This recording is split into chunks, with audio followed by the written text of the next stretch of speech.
Hey, what's up? It's Wick for Xiaomify, and today I've got the Mi 11, the global edition. As this one will be the one that is being sold outside of China, let's have a look if it's any good, and let's do a real deep dive into the camera and really look at some of the photos and videos. So, let's go. So, here's the global version. I didn't get this one with a box as I had this one before launch to try it out for a while, but I was told that this actually does come with a wall charger, which the Chinese one didn't. In terms of specs, it's the same as the Chinese version, although for global they only seem to have the 8GB RAM version with either 128 or 256 gigs of storage.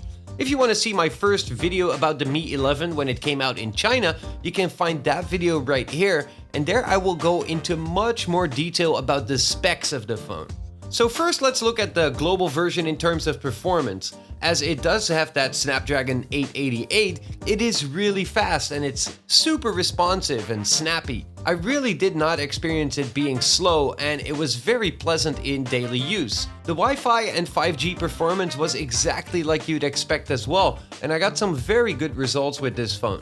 As this is the global version, it did come preloaded with all of the Google apps, which is something that seems to become very difficult with the Chinese versions of these phones with the upcoming MIUI 12.5, so thus far, it's been doing very well on my end. The only thing that disappointed me slightly is that there's no 12GB version. One thing I didn't look at in my full review are the protective cases. In China, Xiaomi has already launched two different cases, and the first one is this denim type of case. They've also got this plastic case, which I think is an antibacterial case, as it looks and feels very similar to the case of the Mi 10T Pro. So right now there's two different cases out in China. I'm not sure if they will launch them for global, but well, they're here. Now let's look at the camera, as it's a very satisfying camera to use. It's got that main 108 megapixel main camera that you can use at a lower resolution if you want, but we can also use the full sensor with the full 108 megapixels. Those photos came out looking very good again. I've done a few rounds around the block here in Shanghai to take some photos over the last few weeks, and once again, this one really was a joy to shoot with, and it just constantly kept giving me good results.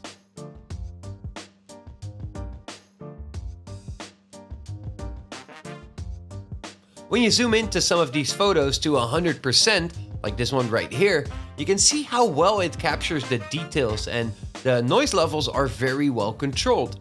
Especially during the day, all the photos have some very good details, and I just couldn't stop taking photos with it. It's really satisfying.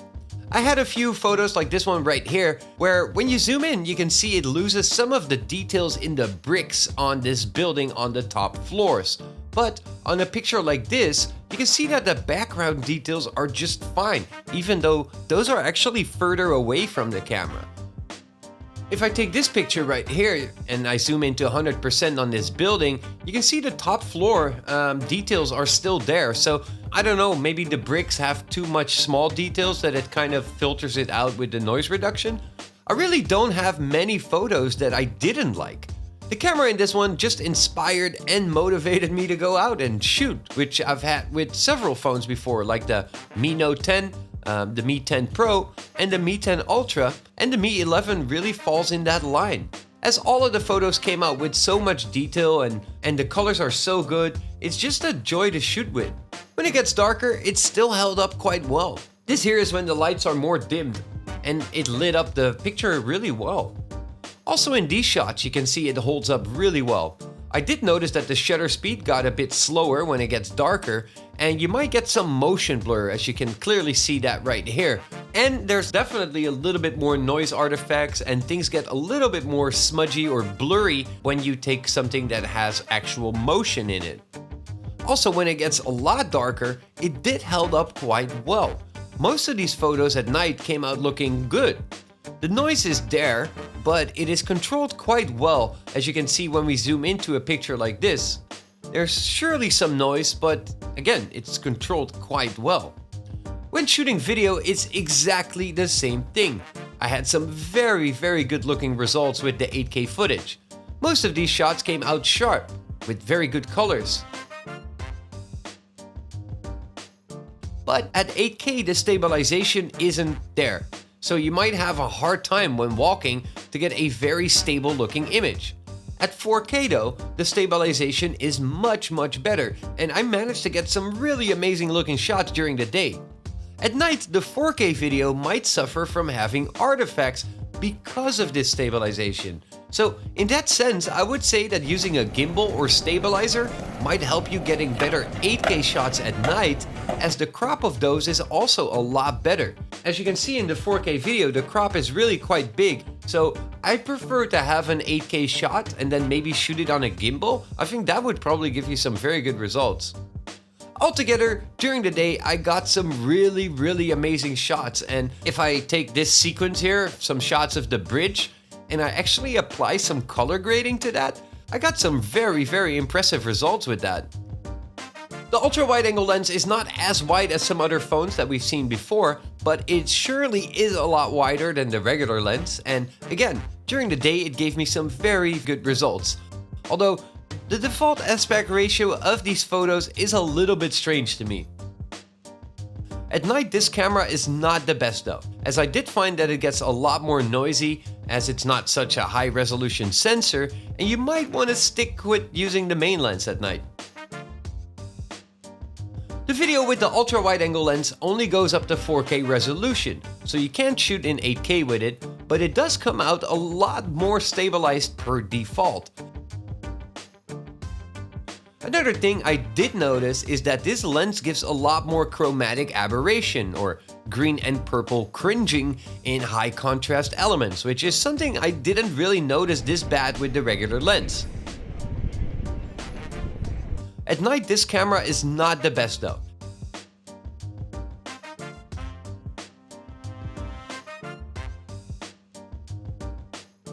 Overall, the camera setup is very good, and I didn't notice any big differences between the Chinese version of this phone and the global version, so pretty much everything I said in my review of the Chinese version goes for this phone as well.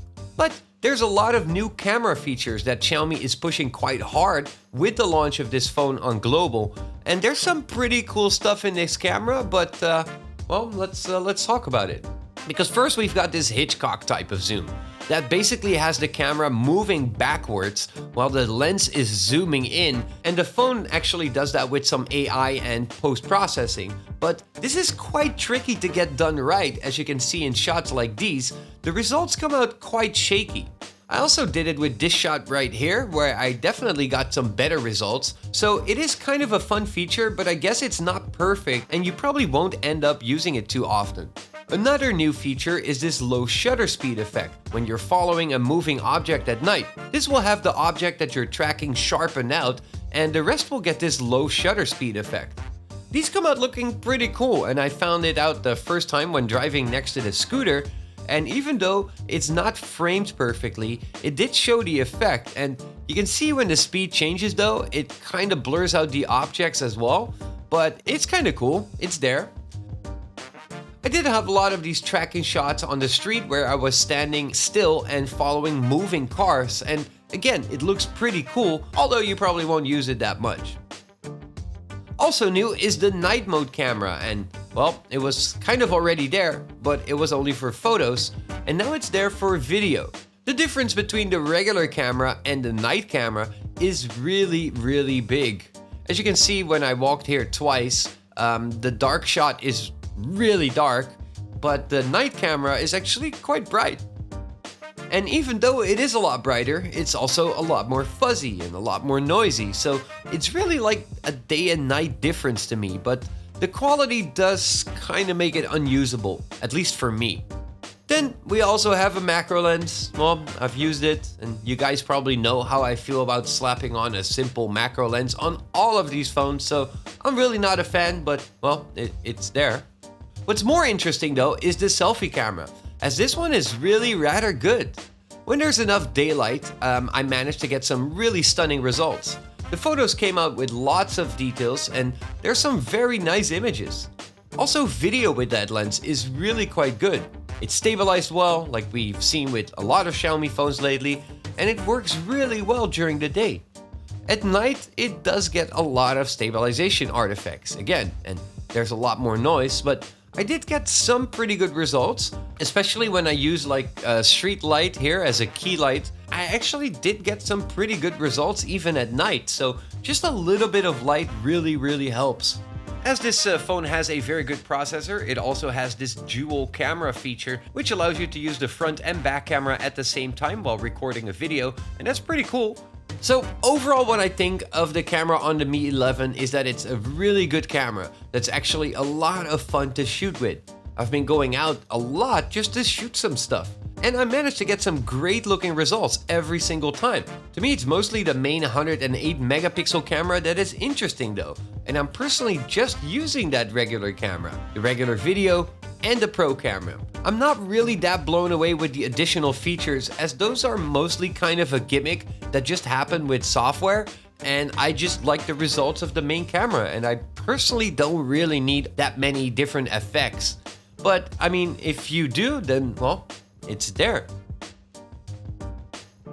The audio we've checked out in my full review, and I've tested it with this phone as well, and I did a stereo recording, and it's just as good. It's really a good audio experience, and that's something that I really like on this phone.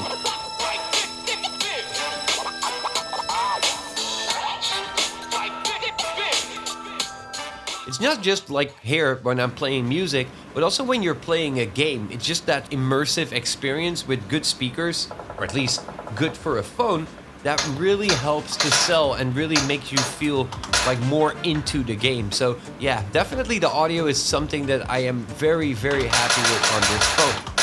So yeah, that was more of a deep dive into the camera, into the video, and into what the differences are between the global version and the Chinese version that I've looked at prior to this.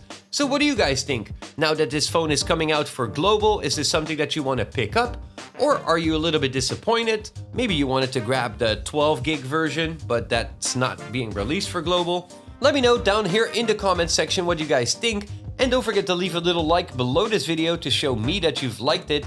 And if you're not subscribed to the channel yet, well, then know that you probably should, because I'm doing a lot of videos about Xiaomi and the Xiaomi ecosystem right here on the Xiaomify channel.